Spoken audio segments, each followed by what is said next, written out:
Hi friends, ദൈവത്തിൻ്റെ സമാധാനം നിന്റെ ജീവിതത്തിൽ എപ്പോഴും ഉണ്ടാകുമാറാകട്ടെ. എൻ്റെ ജീവിതത്തിലെ ഒരു ചെറിയ സാക്ഷി ഞാൻ നിങ്ങളോട് പങ്കുവയ്ക്കുവാൻ ആഗ്രഹിക്കുന്നു. അത് മറ്റൊന്നുമല്ല, കഴിഞ്ഞ കുറച്ച് വർഷങ്ങൾക്ക് മുമ്പേ എൻ്റെ ജീവിതത്തിൽ ചെറിയ ചെറിയ ശോധനകളിലൂടെ ഞാൻ കടന്നു പോകുവാനിടയായി. ചെറിയ ചെറിയ പ്രയാസങ്ങളിലൂടെ ഞാൻ കടന്നു പോകുവാനിടയായി. അതിനാൽ ഞാൻ ദുഃഖപ്പെട്ട്, ഭാരപ്പെട്ട്, തകരപ്പെട്ട് ദൈവത്തിന്റെ സന്നിധിയിൽ നെടുമ്പാട് വീണ് കരഞ്ഞു വിലപിക്കുവാൻ, കണ്ണീരൊഴുക്കുവാനിടയായി. എനിക്കറിയില്ല നിങ്ങളുടെ ജീവിതം ഏത് രീതിയിലൂടെയാണ് ഇപ്പോൾ നിങ്ങൾ സ്ട്രഗ്ലിംഗ് ചെയ്തുകൊണ്ടിരിക്കുന്നത്, എന്തെല്ലാം പ്രശ്നങ്ങളാണ് നീ നേരിടുന്നതെന്ന് എനിക്കറിയില്ല. ഞാൻ ദൈവത്തിന്റെ സന്നിധിയിൽ ഇപ്രകാരം നെടുമ്പാട് വീണ് കരഞ്ഞു, ദൈവമേ, ഞാനൊരു പാപിയായ മനുഷ്യനാണ്, എന്നെ കൊണ്ടൊന്നും പറ്റില്ല. ദൈവമേ, എന്നിലും നല്ല വ്യക്തികളുണ്ട്, നീ അവരെ തെരഞ്ഞെടുത്ത് നിന്റെ ഹിതം അവരിലൂടെ നിറവേറ്റും.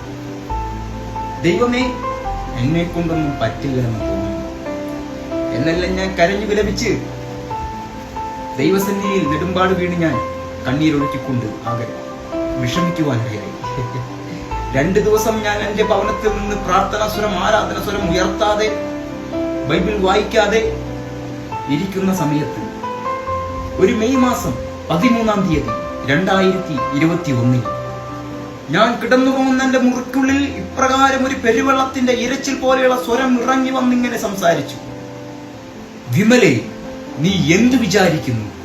നിന്റെ വിചാരമല്ല എന്റെ വിചാരം, നിന്റെ ചിന്തകളല്ല എന്റെ ചിന്തകൾ ഞാൻ നിന്നിലൂടെ വെളിപ്പെടുന്നു.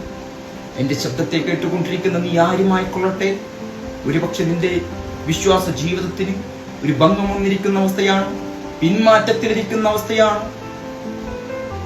നീ ഒരു പാപത്തിന് ഇപ്പോഴും അടിമപ്പെട്ടിരിക്കുന്ന അവസ്ഥയാണോ, എന്തുമായിക്കൊള്ളട്ടെ, ദൈവം നിന്നെ സ്നേഹിക്കുന്നു. അവന്റെ ചങ്ക് പിളർത്തിയ പരിശുദ്ധ രക്തം, ആ പരിശുദ്ധ രക്തത്താൽ നിന്റെ കടും ചുവപ്പ് പോലെയുള്ള പാപങ്ങൾ കഴുകി അവന്റെ നിത്യ ആത്മാവിനെ, ജീവിപ്പിക്കുന്ന ആത്മാവിനെ, അതെ, നിത്യജീവനെ നിന്റെ ഉള്ളിലാക്കിയിരിക്കുന്നു. ആ നിത്യജീവന്റെ പ്രകാശം നിന്റെ ജീവിതത്തിൽ നിന്ന് വെളിപ്പെടുക തന്നെ ചെയ്യും.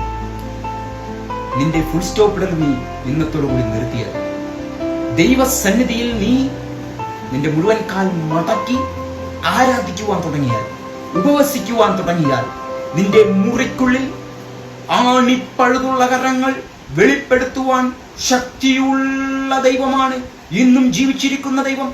അബ്രഹാമിന്റെ ദൈവം, ഇസഹാക്കിന്റെ ദൈവം, യാക്കോബിന്റെ ദൈവം ഈ മുറിക്കുള്ളിൽ ഇറങ്ങി വന്ന് സംസാരിച്ചുവെങ്കിൽ നിന്റെ മുറിക്കുള്ളിലും നിന്റെ കൺമുമ്പിലും ദൈവത്തിന്റെ മഹത്വം കാണുവാനിടയാകും.